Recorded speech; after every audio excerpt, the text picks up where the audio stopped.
घर में हो चिराग तो फिर आंधियां भी हो, लेना पड़ा ये फैसला दबाव में मुझे।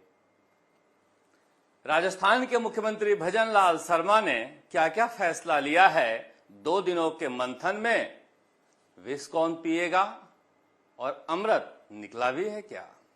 चर्चा करेंगे इस पर, और चर्चा इस बात पर भी करेंगे कि क्या देश के पूर्व उपराष्ट्रपति जगदीप धनखड़ जी मिल गए। चर्चा इस बात पर भी करेंगे कि क्या अंता के बाद चूरू में भी उपचुनाव होगा। राजेंद्र राठौड़ विधानसभा जा सकते हैं क्या, पता नहीं। चर्चा इस बात पर भी करेंगे कि क्या सब इंस्पेक्टर भर्ती परीक्षा को लेकर फैसला इसी सप्ताह आने वाला है, इसी महीने आने वाला है, या फिर सितंबर के पहले सप्ताह में आने वाला है। और चर्चा इस बात पर भी करेंगे कि बाढ़ आई है या अलग अलग इलाकों में आ रही है, कांग्रेसी है कहां पर बाघ और बकरी को पानी पिलाने में लगे हुए हैं। मैं शुरुआत कर लेते हैं इस मंथन से, जहां पर आप देख सकते हैं भजन लाल शर्मा लोगों को समझा रहे हैं, बता रहे हैं कि सरकार ने क्या क्या किया है और अब आपको क्या करना है। हमने तो कर दिया है और हमारे कामकाज को कैसे अब जनता के बीच बताइए। जितने भी मुख्यमंत्री हमने देखे हैं सब इसी में परेशान रहते हैं। देखिए अभी कहां देख रहे हैं, इधर राजेंद्र राठौड़ साहब, इधर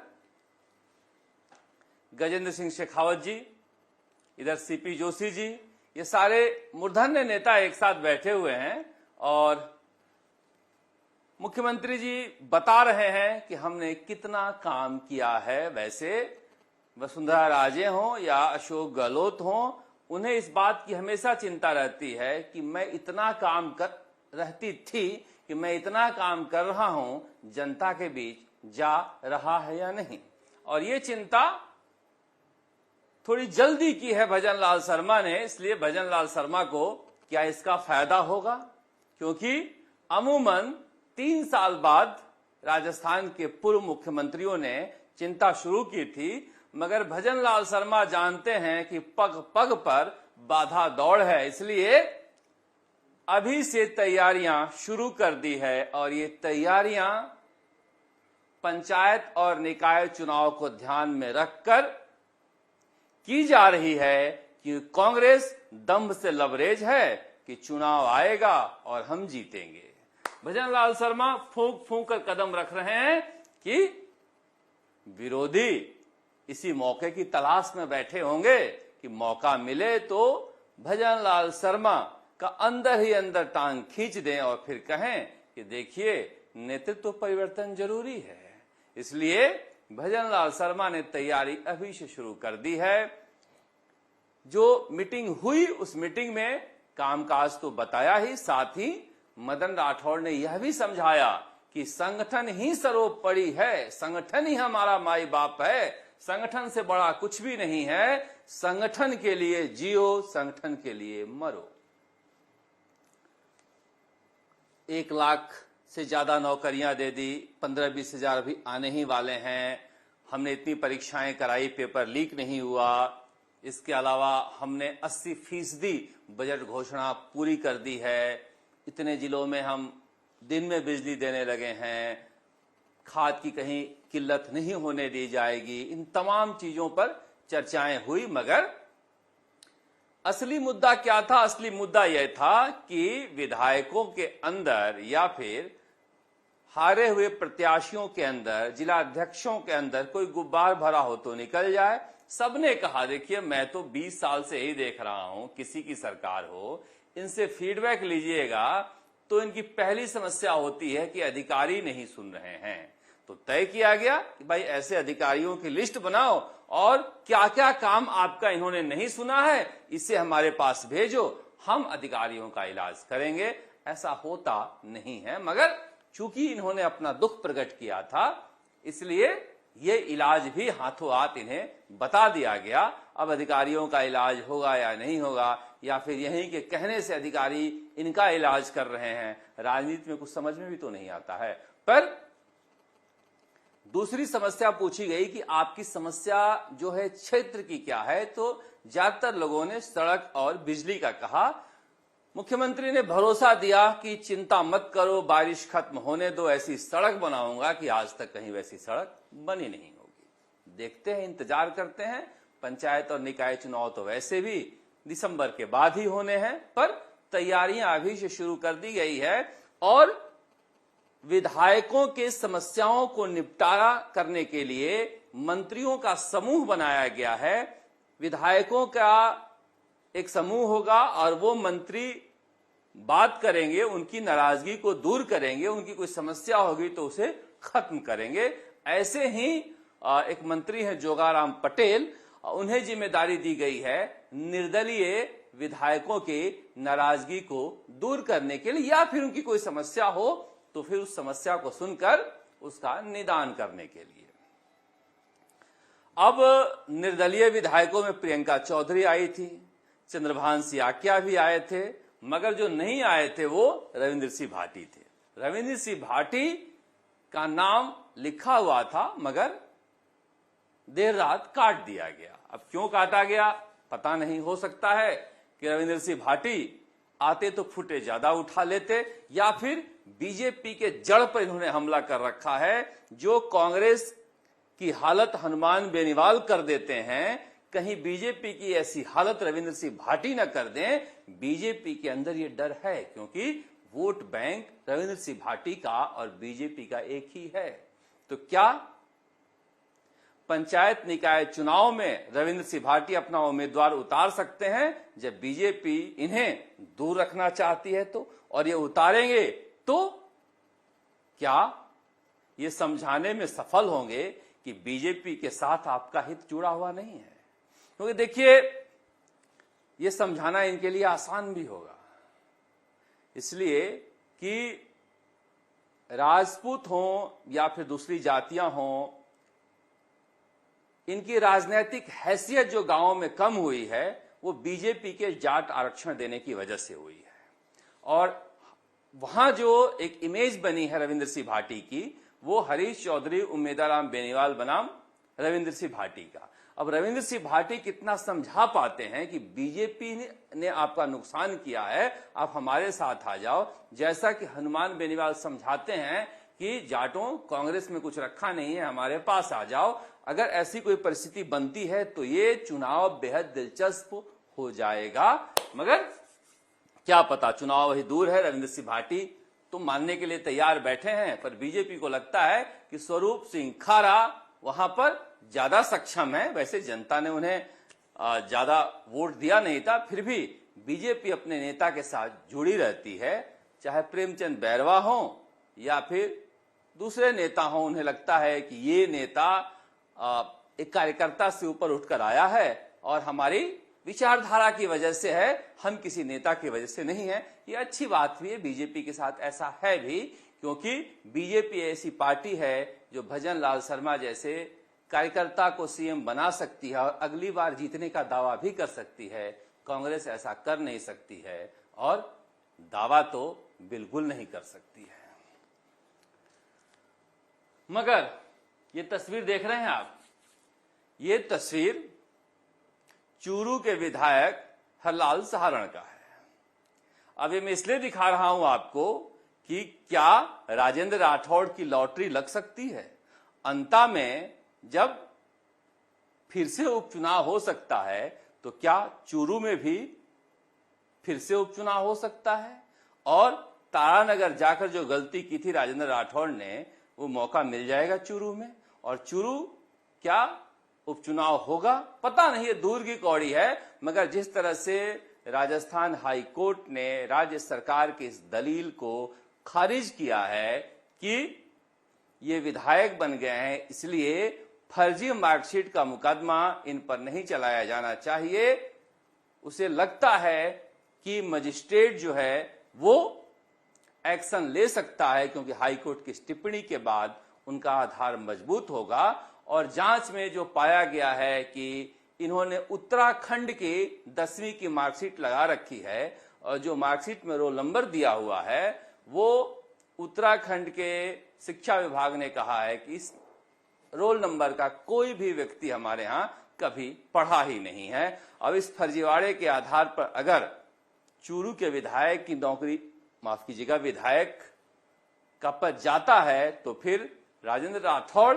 जो इंतजार कर रहे हैं विधानसभा में आने के लिए, उनकी लॉटरी लग भी सकती है। नेताओं का पता नहीं कब किस्मत खुल जाए, पर मुझे लग रहा है कि अभी सुनवाई में कुछ वक्त लग सकता है।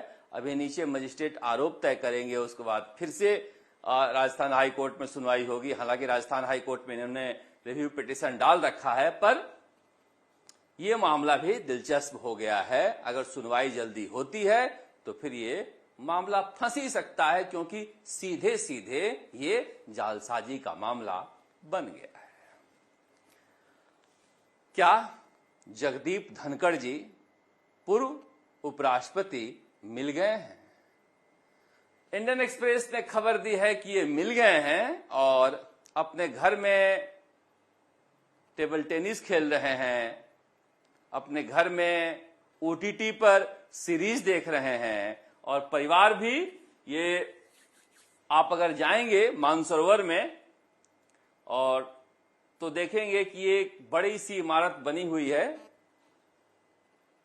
ये धनखड़ साहब का की बन रही है और बगल में एक और इमारत बन रही है। इंडियन एक्सप्रेस ने दावा किया है कि जब से उपराष्ट्रपति पद से इस्तीफा दिए हैं जगदीप धनखड़, उनकी पत्नी जो हैं वो बार बार दौरा करती हैं और यहां पर हवन भी कराया गया है। इस बिल्डिंग में उन्होंने किराया लगा दिया है और इस बिल्डिंग का निर्माण जारी है। ये बिल्डिंग इनके पुश्तैनी जमीन है, ऐसा कहा गया है, और ये बिल्डिंग बनाने की इजाजत अशोक गहलोत सरकार ने दी थी और ये भजनलाल सरकार ने दी है। तो इनकी जो धर्म पत्नी है वो लगातार यहां पर आ रही हैं। पहले लवाजमा आता था गाड़ियों का, जो उपराष्ट्रपति थे, अब वो नई गाड़ी से आती हैं। तो सुदेश धनखड़ उनकी वाइफ हैं। ये डिटेल दिया गया है कि पूरा किस तरह से यहां पर ये बन रहा है जगदीप धनखड़ जी का। तो जो कांग्रेस परेशान है, शायद कांग्रेस को परेशान होने की जरूरत नहीं है। और पता नहीं, अमित शाह जी ने कहा बीमार हैं, तो फिर बीमार भी नहीं है इंडियन एक्सप्रेस की खबर के अनुसार, क्योंकि वो तो टेनिस खेल रहे हैं, ओटीटी पर सीरीज देख रहे हैं, यानी कि पूरी तरह से वह एंजॉय कर रहे हैं इस वैक्यूम को और अपने कमर्शियल प्रॉपर्टीज के जरिए कैसे पैसा कमाया जाए उसके निर्माण में परिवार लगा हुआ है। बेटी जो है वो गुड़गांव में रहती हैं, वो रोज आती हैं मिलने, और गुड़गांव में भी जो कहा जाता है कि बड़ा मकान है, उस मकान में भी काम चल रहा है।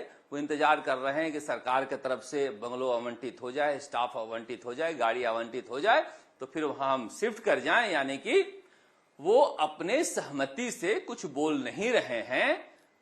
मैंने कल भी कहा था, हो सकता है कि बीजेपी का एक खेमा उनके साथ हो, क्योंकि एएनआई के जो मालकिन है वो इंटरव्यू लेते हुए अमित शाह से पूछी थी कि क्या वो सरकार पलटना चाहते थे। उन्हें कहा कि नहीं, ऐसी कोई बात नहीं है। तो जो कहने का अंदाज था, जो पूछने का अंदाज था, वो काफी कुछ समझा गया था, कह गया था। मगर अब कांग्रेस के नेताओं को परेशान होने की जरूरत नहीं है कि हाउस अरेस्ट हैं, कहां चले गए। अशोक गहलोत पारिवारिक मित्र हैं, कुछ ज्यादा ही चिंतित थे कल। मगर इंडियन एक्सप्रेस के रिपोर्ट के अनुसार वो अपना जीवन एंजॉय कर रहे हैं और अपने प्रॉपर्टी की देखभाल में लगे हुए हैं। अमृतलाल मीणा, ये शख्स जिस तरह से खोटा काम किया था, मौत भी करीब करीब उसी तरह से आई। आरके सिंह, बिहार का वो पेपर लीक माफिया जिसने राजस्थान में जड़ें जमाई और फिर राजस्थान में इतने पेपर माफिया पैदा कर दिए कि आज कहा जा रहा है कि 2013 से लेकर 23 तक राजस्थान के सरकारी नौकरियों में भ्रष्टों का बोलबाला रहा है। ये उसका घर है, उसका शव मिला है। आरके सिंह ने उसे बुलाया था बनारस में, ये व्याख्याता था और 2013 में रिंकू सिंह ने गुजरात के प्रिंटिंग प्रेस से आरएस का पेपर लीक करके इसे दिया था और इसने आगे बेचा था। उसके बाद ये बड़ा माफिया बन गया करौली के नादौती में और इसी से आरके सिंह ही गुरु था जगदीश बिश्नोई का। जगदीश बिश्नोई ने भी एसओजी के खुलासे में कहा कि मैंने आरके सिंह से ये गुर सीखे थे कि कैसे पेपर आउट करना है। मौत हुई है। इस मौत में परिवार ने कहा हत्या हुई है, क्योंकि आरके सिंह ने पहले वाराणसी बुलाया, वहां पर पता नहीं कैसे तबीयत खराब हुई तो एक अस्पताल में भर्ती कराया और आईसीयू में रहने के बाद परिवार को बुलाया और कहा कि अभी ठीक है ले जाओ, और रास्ते में मौत हो गई। कहना है कि जहर दिया गया था या धीमा इंजेक्शन दिया जा रहा था जिसकी वजह से मौत हुई है। मगर इस मौत की जांच कौन करेगा? जिस तरह से राजस्थान में बर्बादी की इबारत इसने लिखी थी वैसी ही मौत भी नसीब हुई है, क्योंकि कई लोगों के सपनों को मारा था इसने और सपनों को मारना सिखाया था इसने। और ये है पकड़ी गई है फर्जी मार्कशीट। एसओजी ने पकड़ा है और ये पकड़ने के समय का दृश्य है। पत्रकार भी बन गई थी, दिल्ली से गिरफ्तार हुई है। जो ओपीजे यूनिवर्सिटी है वहां पर ये डिग्री बेचने का काम करती थी और इस तरह से राजस्थान में डिग्री बेचने का एक बड़ा धंधा हुआ, बड़ा धंधा। पीटीआई में तो सारे के सारे फर्जी हैं और ये जो पंचायत राज में लगे हुए हैं, ग्रामीण विकास में, उनमें भी बड़ी संख्या में लिपिक जो हैं इस तरह के फर्जी डिग्री में पकड़े जा रहे हैं। तो एक रैकेट बना था राजस्थान में जिसमें ये खुलासा होता ही जा रहा है। पर सब इंस्पेक्टर भर्ती परीक्षा को लेकर ये खबर आई है कि शुक्रवार तक शायद इसमें फैसला आ जाए। अगर शुक्रवार तक किसी वजह से फैसला नहीं आया तो सोमवार को आ जाएगा, यानी कि इसी महीने फैसला सब इंस्पेक्टर भर्ती परीक्षा को लेकर आ सकता है। और जिस तरह से जज समीर जैन फैसले दे रहे हैं, लोग अपने अपने हिसाब से आकलन कर रहे हैं। देखिए, जज साहब को लेकर कुछ कहा नहीं जा सकता, मगर जो फैसले आ रहे हैं उस फैसले के अनुसार लोगों को लगता है कि बीजेपी सरकार के खिलाफ फैसले जा रहे हैं तो सब इंस्पेक्टर भर्ती परीक्षा रद्द हो सकती है। और इसी के इंतजार में हनुमान बेनीवाल की सेना भी बैठी हुई है शहीद स्मारक पर। बहुत लोगों को इंतजार है इस फैसले की। कई लोग तो अपडेट भी ले आ रहे हैं कि 16-17 पेज लिख दिया गया, कोई कहता है 25 पेज लिख दिया गया। अब जितनी में उतनी बातें, क्योंकि जज साहब की बात तो कोई जान ही नहीं सकता। अब गप मारने के लिए कोई कुछ भी बोल दे।